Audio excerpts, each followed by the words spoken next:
Good morning, good afternoon, good evening, guys. Thank you for joining me again on that journey. Don't forget, guys, please subscribe to the channel. I know a lot of people are viewing the channel, most are not subscribing. I have gotten a lot of feedback from friends I haven't even heard from in a long time, guys I trained with before when I was in the police service back in St. Lucia and in Bermuda. I have a few people reaching out to me saying, hey, the videos are very insightful. We appreciate it. Keep doing what you're doing. So therefore, I'm going to keep doing this, right? Because I'm getting the positive comment about it. I have gotten some feedback on how to go about, maybe trying to do the videos slightly different. But for now, I'm just going to do a one-shot video, no editing, guys. I'm sorry. I do apologize for that. I'm not an editing guy. I just like my videos to flow. I like you guys to see what I'm seeing, hear what I'm saying, and I don't want to go back and forth of changing anything that I should have thought of or I should have said, rather, because whatever I'm saying should be coming directly from the God above and filtering through me, through my mouth to tell you. So I don't think there should be any editing in that. If there is editing, that means something went wrong, and I should have said the Lord, the Lord's Prayer, if that happens, right? And if it does happen while I'm doing the video, don't be surprised if I pause and say the Lord's Prayer if something negative come in my mind, right? Like I always suggest to you guys, if anything negative come in your mind, say the Lord's Prayer, guys. Don't forget, it's a very powerful prayer, very good prayer. It will help you. If you're in doubt about anything, take a pause, say the Lord's Prayer while you're thinking of your answer. It's gonna help, right? With that said, let's go, guys. King James Version, Genesis 3. So now we're gonna jump into Genesis 3, guys. Thank you again for viewing. Welcome to my channel. Don't forget to subscribe. Let's go. Genesis 3. Now the serpent was more subtle than any beast of the field which the Lord God had made. And he said unto the woman, Yea, had God said, Ye shall not eat of every tree of the garden? So here you have the first time that we're hearing that the serpent, about the serpent in the book, right? However, what's very interesting in that thing, it says that the Lord God had made. So God created the serpent, right? So it's very important to understand that every creature, every tree, everything was created by God, right? Everything was created, including the serpent. And here we see that in Genesis 3, right? The very first verse. And as we continue on the second verse, and the woman said unto the serpent, We may eat of the fruit of the trees of the garden.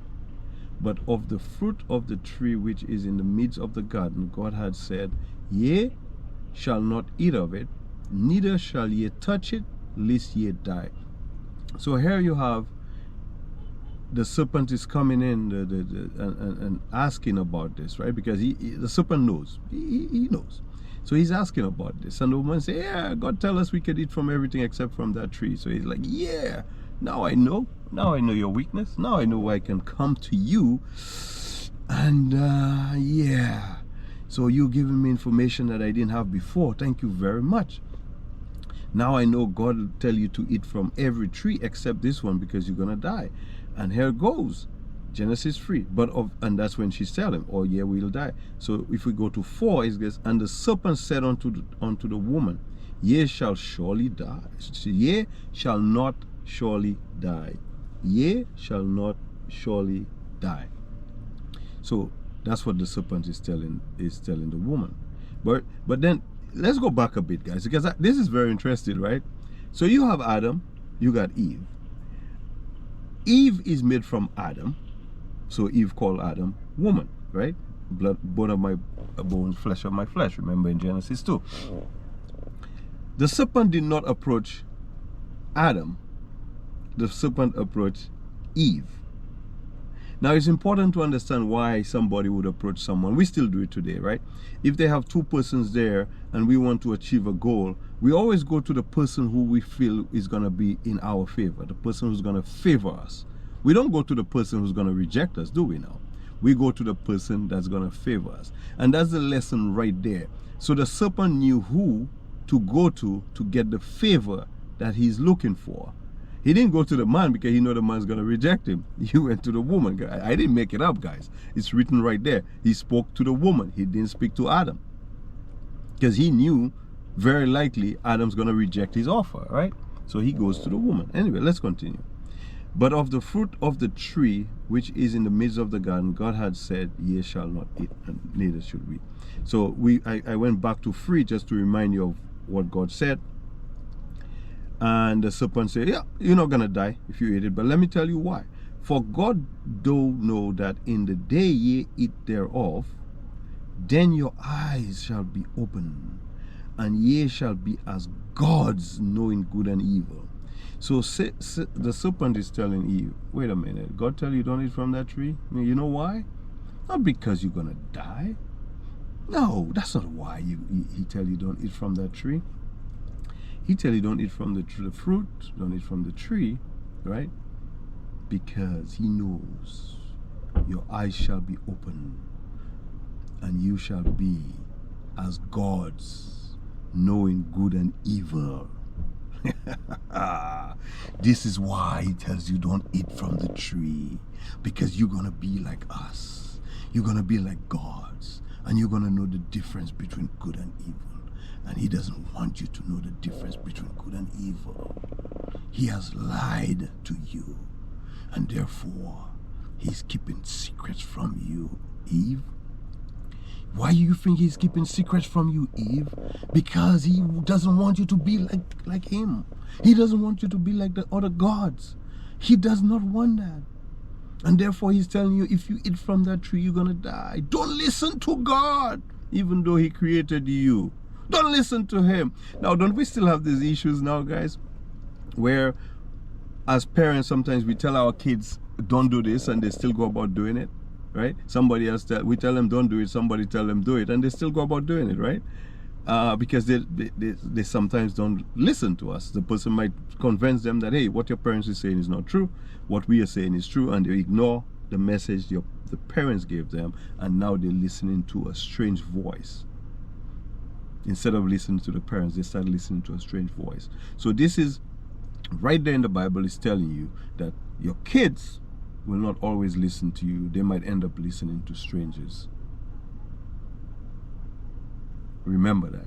That's one of the messages right there, and it's still happening up to today. And this is why I say the Bible is one of the greatest books ever written, past, present, and future. It's still happening, guys. Parents give instruction, kids say yeah, go to somebody else, a friend or somebody else, whisper something in their ears, and they go contrary. Still happening, guys, right? And so now that the woman has that information, that, oh, so this is why he doesn't want me to eat the fruit. Okay, baby, the jig is up, right? The jig is up. God, you tell me don't eat from that tree, but the serpent is telling me the reason why you don't want me to eat from the tree is because I'm going to have knowledge of good and evil. But you try to tell me it's because I'm going to die? No, the jig is up, man. The jig is up, right? And when the woman, that's in 6, 3:6, and when the woman saw that the tree was good for food, and that it was pleasant to the eyes, and a tree to be desired to make one wise, she took of the fruit thereof, and did eat it, and gave also unto her husband with her, and he did eat it. So my question there is, did Adam know that's where the fruit came from? Did he not recognize the fruit because God told him? He should have known. He should have known the fruit, right, guys? He should have known that was the fruit that's been given to him, right? This is my opinion. I think he knew that the fruit was from that tree, because every tree fruit has a different appearance, a different color, right? They look different. Every fruit look different. Every single fruit looks different. You can identify a fruit by just looking at it, right? So he should have known that, right? But he ate from it because his wife is giving it to him. And at this point, he forget that the wife came from him, and he named her, and he should not be following her instructions or her desires, but it should be the other way around. He forget all about what God gave him. He forget about the power that he has. right? He just relinquished his power right there. Right there, he just relinquished his power. This is still happening today. You have men who relinquish power to their wives, right? They say, oh, good, happy wife, happy life, right? They relinquish the power to their wife. Happy wife, happy life, they say, right? So whatever the wife wants, here you go, honey, right? Honey, they're the honey guys, right? They're all honeys, right? Whatever you say, honey, we call them yes dear husbands, right? Yes dear, whatever you want, dear. So isn't that still happening today, where the husband relinquished the power to the wife, guys? Isn't that still happening? So and I'm not saying that by relinquish the power in this day and age that guys may end up being on the wrong side of God's instruction. However, God did not give the instruction for the husband to relinquish his power, which he did, and he shouldn't have done. Anyway, let's go on. And let me go to 6. Yeah, and she gave the food to the husband. That's where we were. And the eyes of them both were open, and they knew that they were naked, and they sewed fig leaves together and made themselves aprons. So at this point they realized, holy shit, oh my God, oh, I can see myself, I can see, oh my God, this is looking, oh my Eve, oh my God, Eve. And Eve's like, oh Adam, oh my God, Adam, oh Eve, oh Adam, oh maybe we should do something to cover ourselves, oh my God. So they decide to get the fig leaves, cover themselves, because now, oh my God, oh Eve, oh Adam, oh Eve, oh Adam, Adam, you look good, baby. Eve, oh my God, you look even better than I thought. So now let's get some fig trees, let's cover ourselves, right? So now it goes to the stage where, okay, we're gonna cover, right? And then they make the fig trees, they put aprons and cover themselves, and they heard the voice of the Lord walking in the garden in the cool of the day. And Adam and his wife hid themselves from the presence of the Lord God amongst the trees of the garden. So now they hear that God is coming. They're like, oh my God, let me hide. Why are you hiding, buddy? Why are you hiding? Now, why are they hiding? Because they know they did something wrong. They know they did not follow God's instruction. They know they disobeyed the one who made them. They know that. So they are like, oh my God, let me hide. Let me hide. Who are you hiding from? You cannot hide from your maker, buddy. But then they decide to hide. And the Lord God called unto Adam and said unto him, where art thou? Remember who? Now, guys, remember this. The serpent called unto Eve. God is calling unto Adam. Why? Because God gave Adam the authority. The serpent, what the serpent has done is to create a wedge and try to give the woman the authority, which he was successful at doing, nonetheless. All right, and where art thou? And he said, which is Adam, I heard thy voice in the garden, and I was afraid because I was naked, and I hid thyself, and I hid myself. Sorry, guys. And he said, who told thee that thou was naked? And hast thou eaten of the tree whereof I commanded thee that thou should have not eat? So God already know what the jig is up. God already know the jig is up, right? God already know what's going on, right? God already know the jig is up, right? He already know what just happened, right? So he's asking the question. And the man said, the woman whom thou gavest to be with me, she gave me of the tree, and I did eat it. So now Adam is blaming Eve. So this is the first place where you see in the Bible where accountability, like we don't take accountability for our actions. Adam could have said no to Eve. This is the tree that God said don't eat from. This is the fruit that we should not be eating. He shouldn't have ate it, right? But he did. So now he's not taking accountability. Isn't that still happening today? Where people don't take responsibility and accountability for their behavior? Isn't it still happening today? Look at it in the Bible, guys, in the beginning in Genesis 3, right? This guy's not taking responsibility. He's blaming the woman for his behavior. He's blaming the woman for his action, right? And then the Lord God said unto the woman, what is this that thou hast done?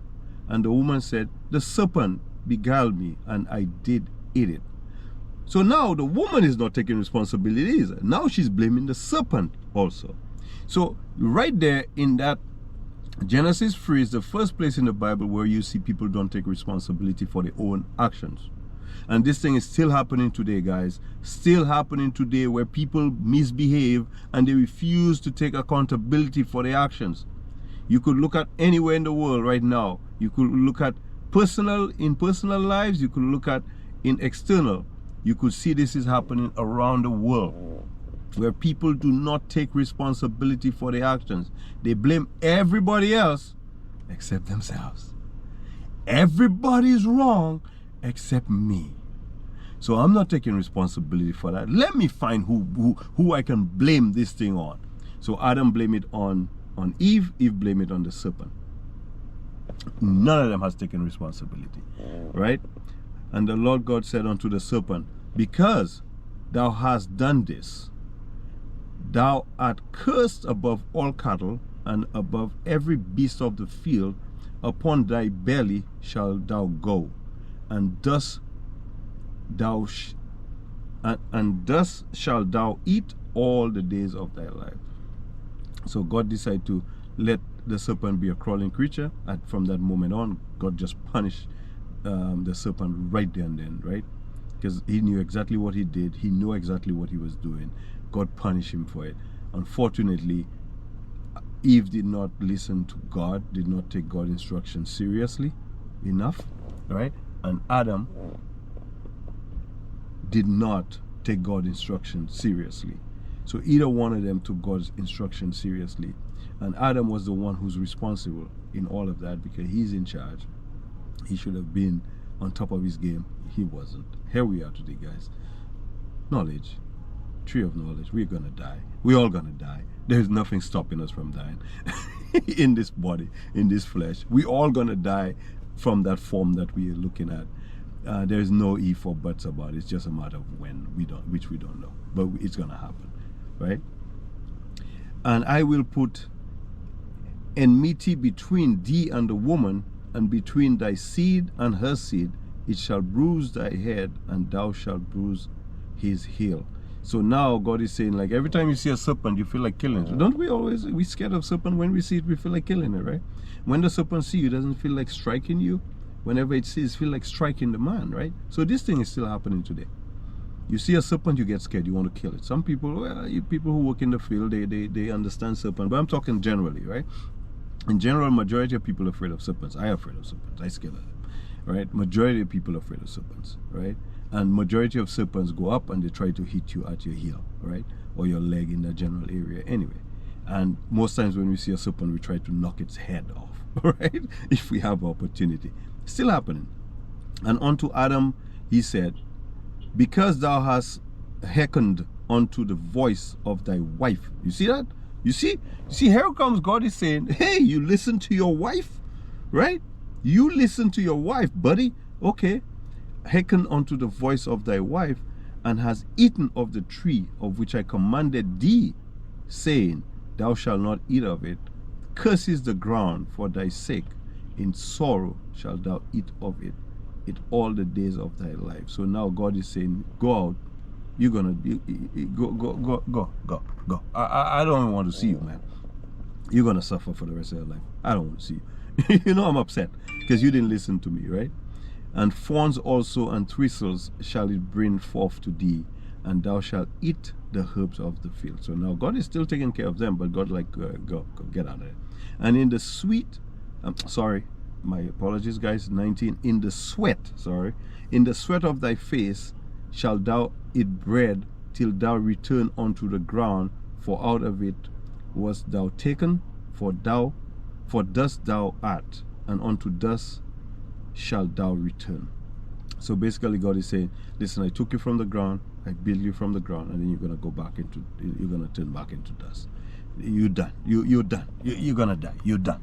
Right? I made you from ground, and then you're gonna go back there. You're done. It's over. And Adam called his wife's name Eve, because she was the mother of all living, right? Unto Adam also and to his wife did the Lord God make coats of skins and clothe them. So remember, they made the aprons out of fig tree, but now God is making coats for them out of skins, right? Because God knows, right? God knows that they're going to need it. So in as much as he's upset with them, they didn't listen to him. He didn't kill them right there and then. Nope. He didn't kill them right there and then, because he knows they're going to die anyway, because they ate from the tree of knowledge, which they say he told them that you will surely die once you eat it.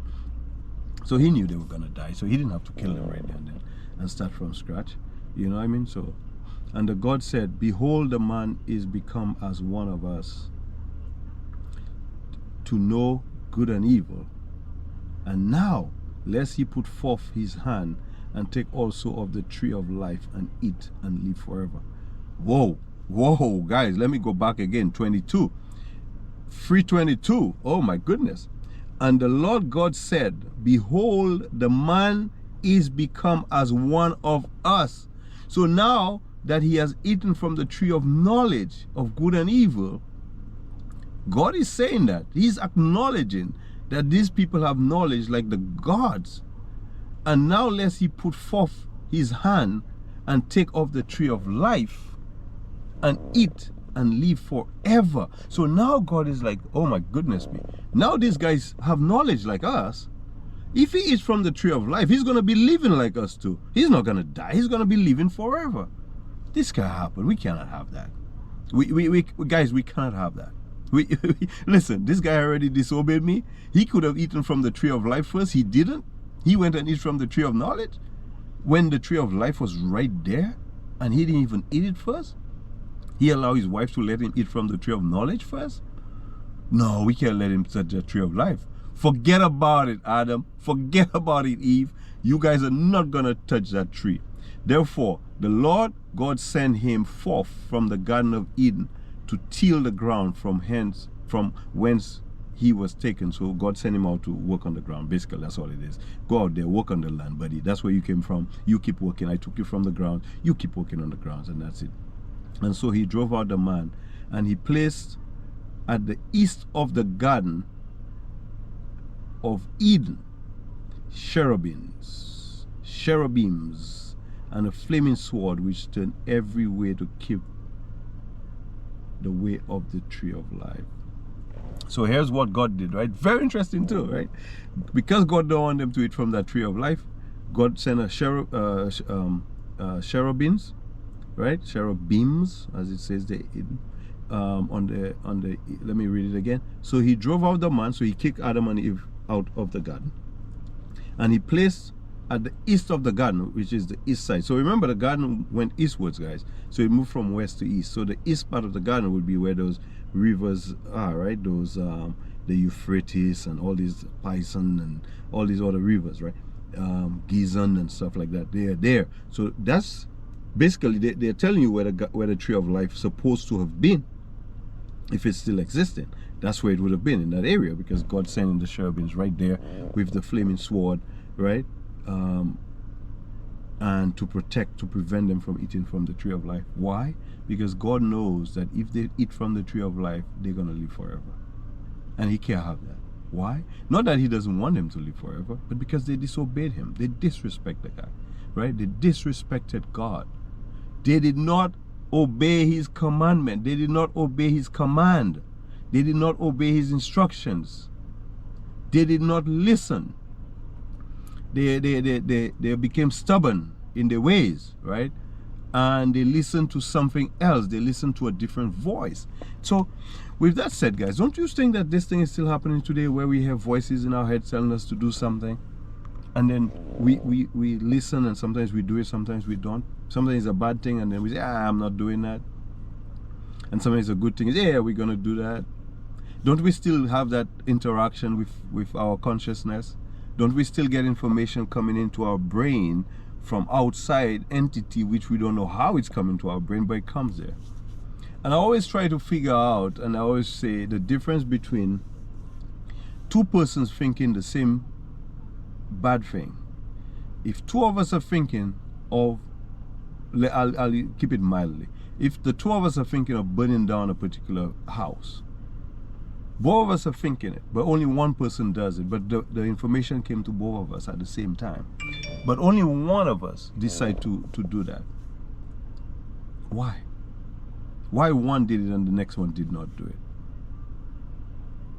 Right?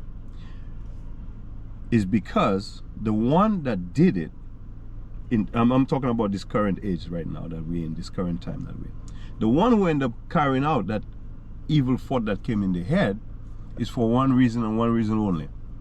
And that is because at that moment that they had that evil thought, they had more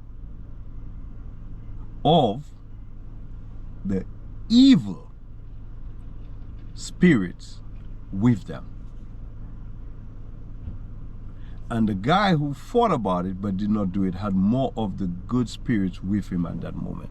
In my personal opinion, that's the only difference between the two of them carrying out and not carrying out.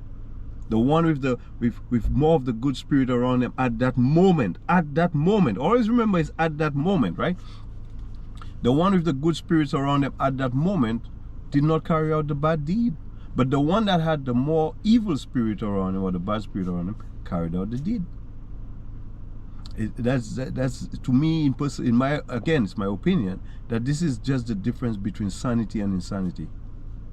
For all of us, we all could be insane, we all could be sane, but the difference is, what spirits do you have around you at that moment, and what spirits do you want to be around you whenever you're going through those situations? You decide. It's your choice. You do it. I know what I want. I want good spirit around me all the time. And this is why whenever something bad comes in my mind, some bad thinking, I say the Lord's Prayer. And the Lord's Prayer, once I say that, my thinking changes automatically. My thinking changes. That bad thinking that was in my head just dissipates. And then good stuff comes to my head. So it's all about the moment, guys. When you are thinking and then you have this evil thinking that comes in your head, which you don't have control over. None of us have control over what comes into our thoughts. We don't know where it's coming from, but it comes here. We don't control it. We have no control over it, guys. Right? Just like when Eve was there, was spoken by the serpent. She didn't have any control over what the serpent would have said to her, but she had control over the action she took after it happened. She had control over that. And it's the same thing with us today, guys. We have control over what we do after the bad thought come in our head, or the good thoughts, whichever one. We are the ones who's going to control the outcome of that thought. We cannot control it when it comes, but we can control the outcome. We can always control the outcome. But we just have to choose. Do we want to do the good thing, or do we want to do the bad thing? It's up to us. It's up to every single one of us to make our own decisions, guys. So with that said, guys, the video has gone down long enough. I hope you guys have a wonderful new year, guys. Peace, many God blessings. And don't forget, always remember, guys, when a bad thought comes, say the Lord's Prayer. Don't ever forget it, right? And also subscribe, like the videos, and also hit the notification, guys, and then you guys will see that journey as I go on with that journey, guys. Thank you very much, guys, and have a wonderful day. Thank you, guys, for watching.